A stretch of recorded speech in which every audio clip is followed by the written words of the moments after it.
Shame! Shame! Shame! Shame! Shame! Shame! Shame!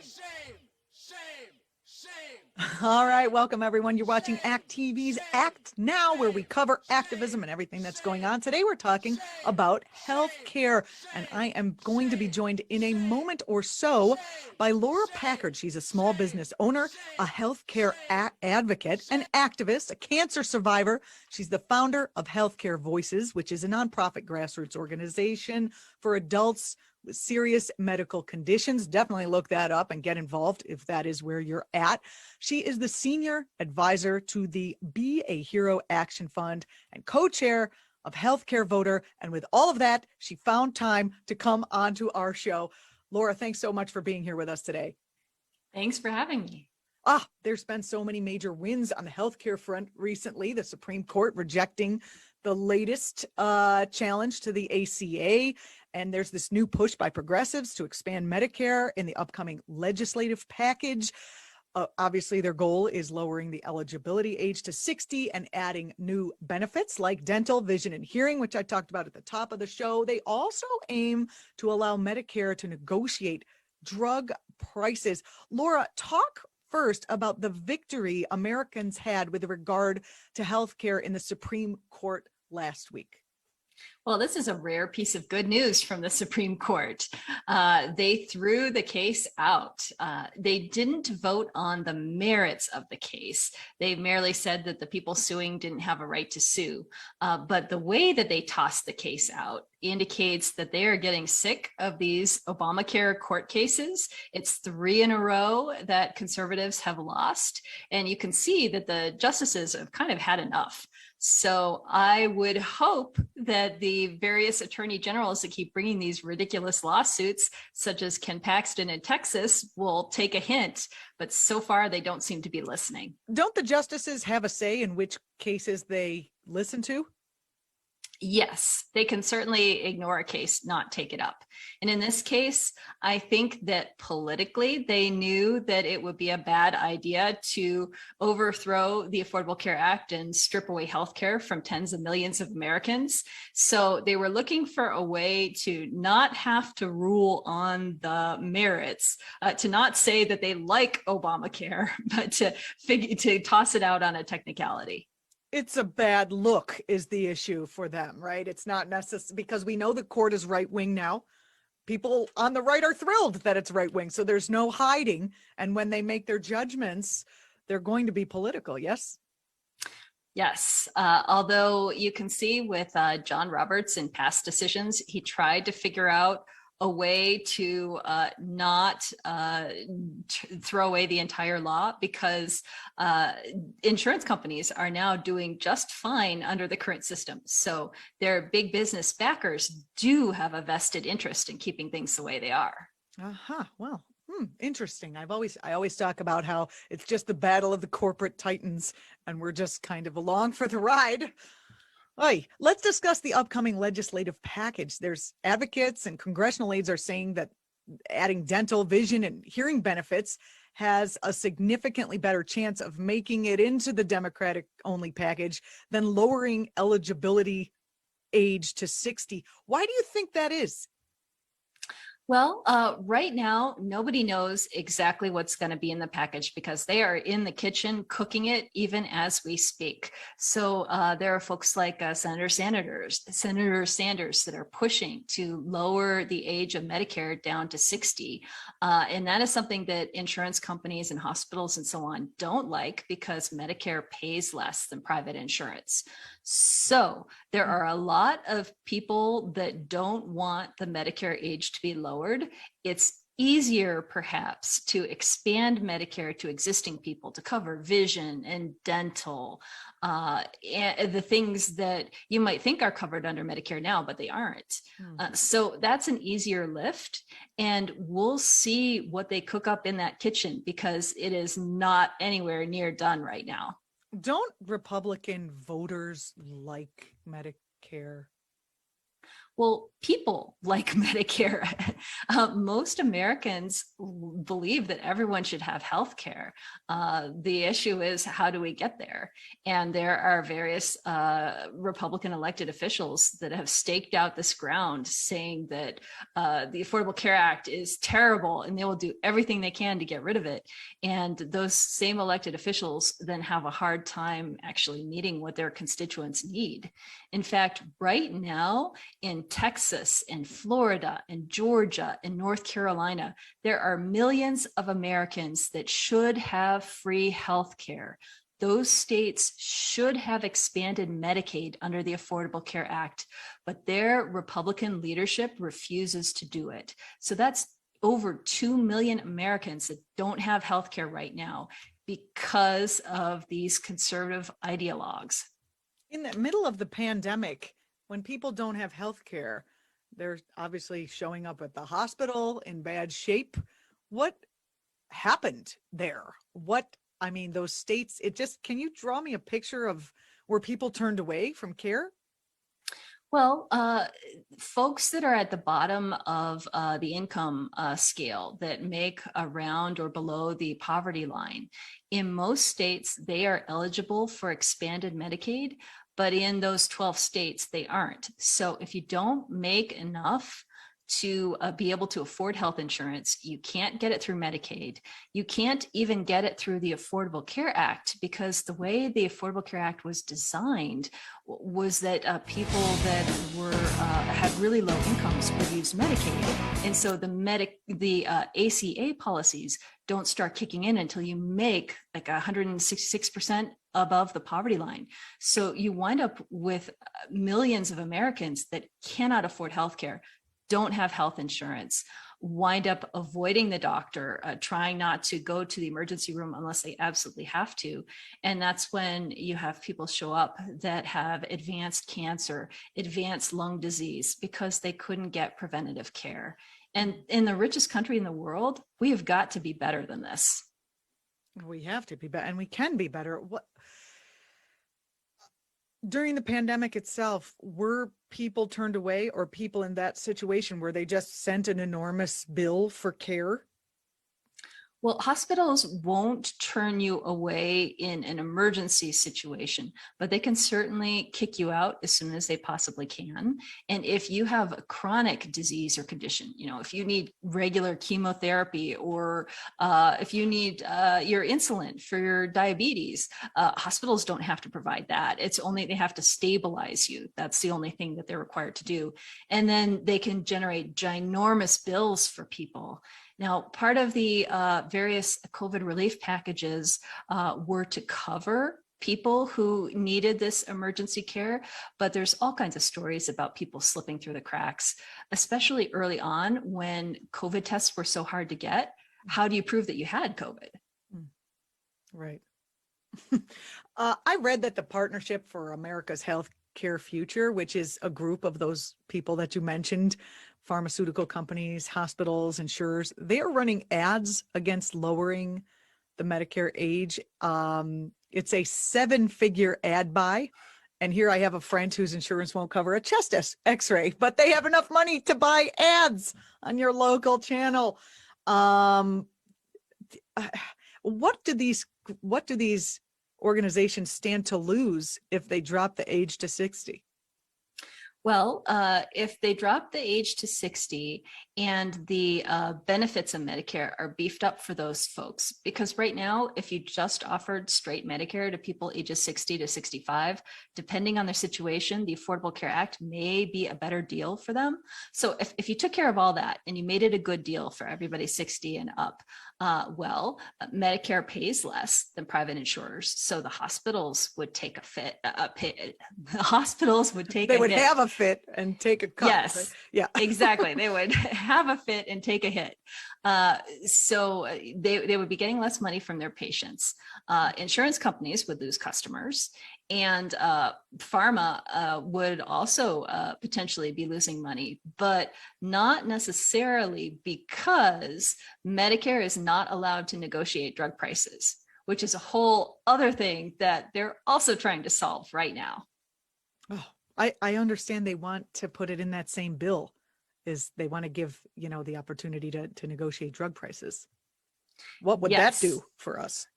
Well, that would not only lower drug prices for people who use Medicare, but it would also be pushing down costs for everybody.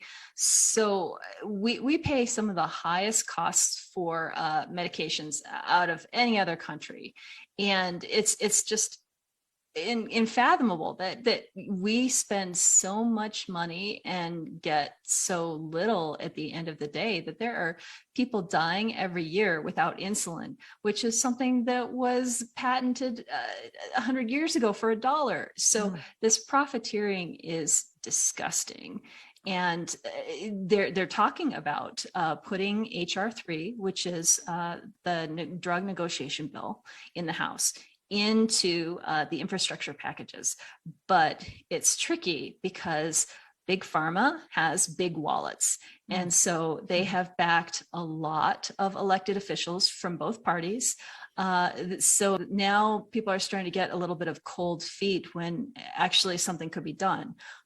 But again, they're in the kitchen, they're cooking. We don't know how the meal is going to turn out, but it is actively being worked on right now. What role are activists playing? Like, you're in you have your hand in a whole bunch of organizations. Have organizations been invited to the table under the Biden administration to give their 2 cents? Like, say, the Sunrise Organization was invited to help craft climate policy? Yes. So at all levels of the administration, activists and advocates are getting involved in the policies. The tough part right now is the elected officials. And it isn't necessarily the people that you would be most concerned about, your Joe Manchins and your Kirsten Sinema in Arizona. But if you look at people who get a lot of pharma money, if you look at the senators from New Jersey Cory and Booker, we Delaware, were always worried about him. Connecticut. Yeah. So that's where I live. So contact your senators, guy. both of them, and tell them that they need to do something to lower drug prices now. What effect has, we have a video of some footage from an ACA rally on Capitol Hill that we covered with ACT TV a few years back. We're going to play that in a quick second, and you'll see. Organizing and activism has played an enormous role in getting the ACA in the first place, getting the kinds of provisions we have in the first place. Talk about the organizing that was done under Trump to protect America's health coverage, and where we are now in terms of activist participation. Well, it was a fight to get the Affordable Care Act passed in the first place. About 10 years ago, I was in Arkansas working for the AFL-CIO to help get it passed in the first place. And ever since then, it's been small fights until President Trump took office. And that was when there was finally a Republican-controlled Senate and House and presidency. So all before, there had been the sniping, but it hadn't gone anywhere because, Obama would just veto it, or it wouldn't get out of the House or the Senate. But this was a time in which the stars aligned for Republicans, and they finally had the opportunity to repeal the Affordable Care Act. And that's when thousands of us across the country stepped up and shared our personal stories and became activists to stop it, because so many of us depend on the Affordable Care Act. 135 million Americans have pre-existing conditions, and those numbers were before COVID. So that's not even taking into account long COVID. And many of us are uninsurable without the Affordable Care Act. So this was a life or death cause for many of us. We stepped up, and then just barely we were able to stop the repeal in 2017. So that stopped some of it, but as you can see from this latest lawsuit, they just switched their methods, changing from Congress to the courts. Lucky for us, we had that pandemic that kind of kept people focused in one direction, right? I mean, it did have an effect on what kind of shenanigans these guys were able to pull. But what effect has the pandemic had on the American public's understanding of the healthcare situation in the U.S.? Have you seen, from your position as an advocate, people's eyes opening to what is necessary and what is humane?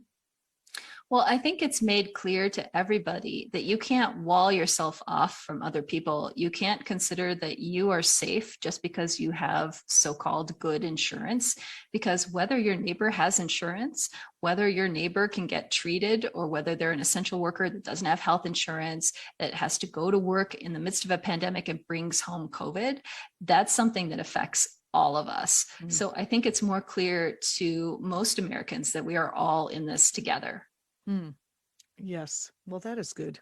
I think that will work on a number of fronts. And I loved, you had a piece out in Newsweek, and I loved it because it connected all the different areas, all the intersections of the different areas that progressives are working on, trying to bring attention to, including the fight for a just healthcare system. They all are hinging on filibuster reform. Can you talk a little bit about that, please? Well, the only way that you can pass something through the Senate right now with less than 60 votes is if you do it through reconciliation. And because of these arcane Senate rules, the only things that can go through reconciliation have to do with the budget. So basically, if you want to do anything else at all, if it doesn't have to do with the budget, you can't do it. So things like raising the minimum wage for healthcare workers and home care workers, things like doing something about climate change so that we're not facing the risks of an increasingly warm planet, which increases, species crossovers and more exotic viruses that'll be spreading and so on. And the habitats of animals and insects are spreading. So all of these things are stymied right now because of the filibuster. So if you look at healthcare in a broader sense, not just health insurance, but as in having healthy people and a healthy planet, the filibuster has got to go. Yeah, it's so sad that we need the filibuster to go. I mean, I'm all for the filibuster going, but the reason we need it to go is because one side is being insane. I mean, it's like a death cult. There's one side that refuses to negotiate even. Yeah, there's one side that is checked out of doing anything on policy, that would rather spread misinformation and pretend an election was stolen than try to do something about making healthcare more available and more affordable. I mean, they kind of, and this attack on voting rights, they kind of know that the gig is up if they continue down the road of their like libertarian fantasy. They're of like no regulations and we don't help anyone at all and there's no social safety net. They if they keep going, people are actually going to be like, hey, the Republicans took my mother's food off her table, or whatever, took my sister's health care away, etc. And you would think that the voting would follow along with that. Well, you can see in the lack of leadership and lack of organization what happened when a pandemic hit our country, and the failure to lead, the failure to legislate, the failure to be a serious political party, to do something about your constituents, led to 600,000 American deaths. Yeah. Talk about junk insurance. You talked a little bit about it in your Newsweek piece, which I encourage everyone to go and read. It's out recently. You talked a little bit about junk insurance, and if you had it when you were ill, you would be either dead or broke. Before the Affordable Care Act, junk insurance was one of the few things that were available to self-employed people like me. Back when I was quote unquote healthy, before I was diagnosed with cancer, I had various junk insurance policies. They all had annual limits, lifetime limits. They would limit on what types of treatments they would provide. And also, I firmly believe If I had gotten sick while I still had one of those junk insurance policies, they would have had the lawyers go through my policy with a fine tooth comb. It's called rescission. And they find some place on your policy that you filled out wrong. You didn't mark that you had acne as a kid or whatever. They figure out something you did wrong, and then they throw your insurance policy out. So that's what used to happen. The Affordable Care Act ended that so that now there aren't annual and lifetime limits. You have out-of-pocket maximums. They can't cancel your policy just because you got sick, and they can't refuse to insure you in the future.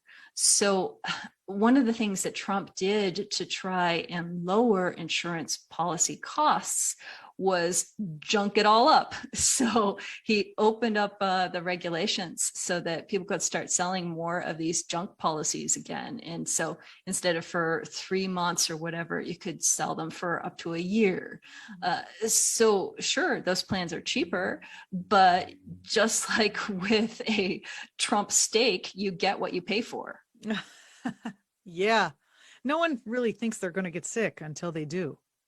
So it's like, oh yeah, I guess I'll take this because I can actually afford this, even though it's a pyramid scheme, basically. And they don't even give you what they promise you, even in the scheme. Is that right? Right. You think you're buying a Trump steak, and then you just wind up with a Trump napkin. Ugh. Either sound terrible to me. Laura, I mean, it's not a secret to our audience, but if you're just joining in and just getting to know Laura, you got into this fight because you got sick. Is that right? Yes. So I was diagnosed with cancer 4 years ago.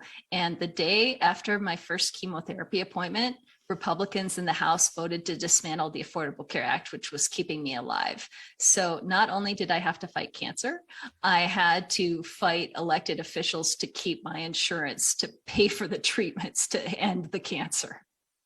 Did you, they say if something terrible happens to you, be active around it, because it's like, you're using that horrible thing for the good of others. How has it impacted you personally to be able to do this work and to see it moving in a positive direction? Well, I never thought that I would wake up one day to find the president of the United States blocked me on Twitter. So that was a moment. All right. That's a win. Yes. Were you trolling him, saying things like, hello, you're killing people? Or, what was that about? Well, I have been a critic for months. And then, I don't know which tweet he objected to because I found out the next day. But I think that he does not like criticism, especially of his non-existent healthcare plan. But activism, I think, was a way for me to emotionally process what I was going through. It gave me something to do other than feel sorry for myself, because then I could balance out feeling sorry for myself and going after the elected officials threatening my healthcare. Yeah. So, I mean, it's like the rage that comes up, like, oh, I have cancer. I have to deal with the cancer. Mm-hmm. Later on in the end segment of the show, we're going to talk about, a little bit more about the intersection between the environment and the toxicity there, and people getting sick, be it from cancer, be it from asthma, be it, any number of things are related to environmental toxicity in all its hideous forms. I forgot where I was going with this, Laura, but the question is really, did you, I don't know. It's so great that you were able to process the rage, right? Because isn't there also rage of like, oh, this happened to me and it's possible because of someone poisoned me and now they're taking away my health care? Right. And I mean, I don't know how long I had cancer or what exactly caused it, and I will never know. But it gave me somewhere else to put my anger and my emotions other than myself, because cancer is a body of yourself. So, do you blame yourself? It gave me somewhere else to put my focus and something to do that was meaningful with my life while I was going through something really terrible. Laura, can you talk a little bit about Healthcare Voices, the group, and how people can get involved? Yes. So one of the things I did after my experience was start a nonprofit called Healthcare Voices at healthcarevoices.org, organizing people like me that have been through trauma or going through medical trauma right now, and giving them the tools to do something with that. So I've convened a few different trainings for storytellers to help people tell their story in an op-ed, to tell their story publicly, perhaps by talking to Julianna Forlano on ACT.tv. Everyone's welcome. Yes. Yes, So absolutely. that kind of training, I think that's what I didn't really have, and I wanted to provide to other people so that they could do as much as they want to with their story and their activism. That's great. That's wonderful. I think it's so important what you're doing, and I really appreciate it. You can follow Laura at Packard on Twitter. So get that going while we continue to have our conversation here. When we were setting up the interview, I told you kind of what the beginning segment was about, the forever chemicals that are raining out of the sky now and are found in every human being's body. All, everyone. It's insane. My husband and I were discussing it before the show, and he said, those were the lubricating chemicals and the anti-fire chemicals, flame retardants, fire retardant chemicals. I'm like, yeah. He's like, and they were made not to break down, right? And I was like, yeah. And he said, great job, science, because they did that, and now they're in all of our bodies. So that talks about our value system. But you and I were going to chat a little bit about the intersection of environmental degradation, not just climate change, but the poisoning, and healthcare. I don't even know where to start with this. I know you touched on it a little bit in your Newsweek piece. Your thoughts? Well, I just read a really good book, and now I am wishing that I had written down the author. It was by Nancy somebody, and it's about her and her sister that live in Wisconsin in the Great Lakes region, and the years of chemical pollution in their town, and how they both developed cancer. And her sister died, and she went through all this struggle to survive. And so she wrote her story and her sister's story and her town's story to connect environmental pollution to their cancer and everything their town went through.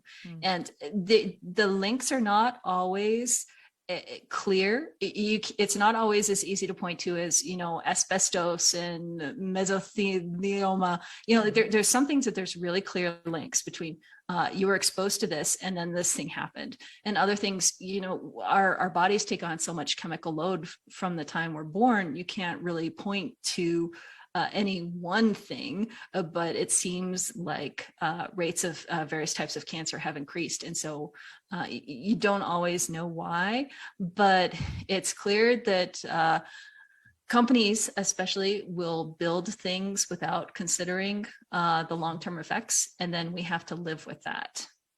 Yes, or die from it. It's so hard because you have to prove in a court of law that this caused that. And if you can't prove exactly that, then, and they companies can bank on that. So I would think that regulations would be a great way to say, hey, if it can kill something, or if it can sicken it at all, we need to have a zero tolerance policy. I mean, I know we need some stuff to do things, but very broad, but there could also be safe measures of mitigation instead of dumping things right into the air, into the water, into the fillings in your teeth, etc. And we don't even know the long-term effects for a lot of these things.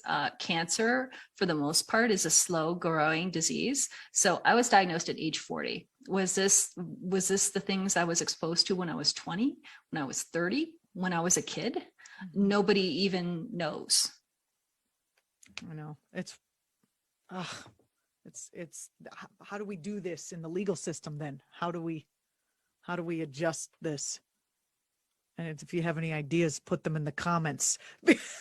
How do we stop poisoning everything so that people,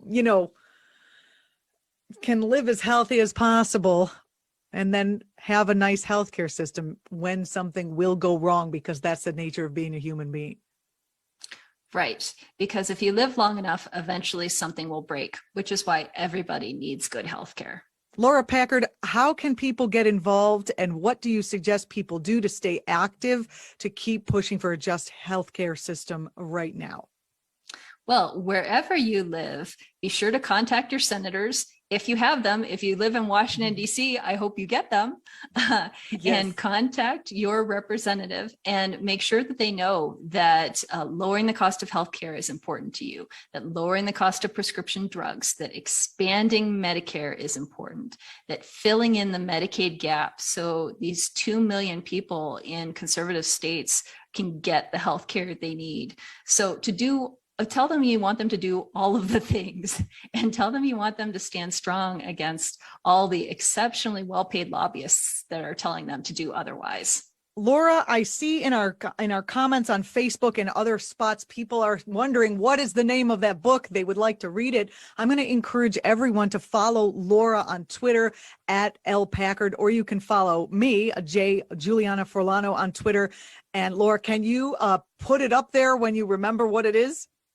Yes, and I am trying to Google it right now to figure out. As it was out to the end of our show. It was a small book. It wasn't a bestseller or anything. But well, that's okay. We are a small grassroots supporting organization here, so we're happy to support a small non-bestseller book. Laura, just put it up on your Twitter when you get a chance, Packard, or I will retweet it over at Julianna Forlano, possibly ActTV. I'm assuming you're already following ActTV since you're watching this show, but if you're not, definitely do that. Laura, thank you so much for being on the show. Thank you for taking up this fight, and I'm glad you're well at this point. Thank you. And I will figure out this book and I will let people know. Excellent, excellent, excellent.